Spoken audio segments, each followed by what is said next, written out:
On a rarement vu relation plus conflictuelle entre les associations féministes et une ministre du droit des femmes. Le reproche fait à Marlène Schiappa, c'est de ne pas avoir obtenu assez de moyens. Écoutez bien ce chiffre, on parle de 0,007% du budget de l'État, alors que c'est censé être la grande cause nationale du quinquennat. Un an après l'affaire Weinstein, Europe 1 enquête sur tous les sujets engendrés par le mouvement MeToo. Ce matin, l'État et les associations ne parlent pas la même langue. Mélanie Nunes.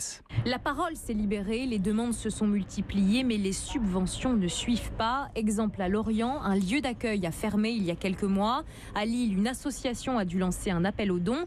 Ou encore à Boulogne-Billancourt, le centre d'information sur les droits des femmes et des familles a mis la clé sous la porte il y a 3 jours. Après 45 ans d'existence, 18 salariés laissés sur le carreau, explique Karine, sa directrice depuis 13 ans, les larmes aux yeux. Beaucoup de tristesse, un sentiment de gâchis pour toutes ces personnes dont on savait qu'elles avaient vraiment besoin de nous. Bien sûr que j'ai une pensée pour ces femmes, on a toujours pensé à elles. Faute de subvention de la ville, l'association a tout perdu, poursuit-elle. Mais l'État ne peut pas tout faire, se défend Marlène Schiappa, secrétaire d'État chargée de l'égalité entre les femmes et les hommes. Il faut que les collectivités s'engagent aussi davantage, que les partenaires privés engagent de l'argent aussi. Mon rôle n'est pas de remettre en question les choix politiques de telle ou telle municipalité. Mais elle s'engage d'ici 1 mois dans chaque département à créer des contrats locaux contre les violences signés entre l'État, les associations, les élus et les urgentistes pour mieux identifier ces victimes.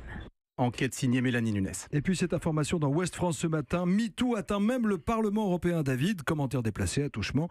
Un blog va voir le jour avec tous ces témoignages au Parlement de Bruxelles. Europe 1, il est 8h03.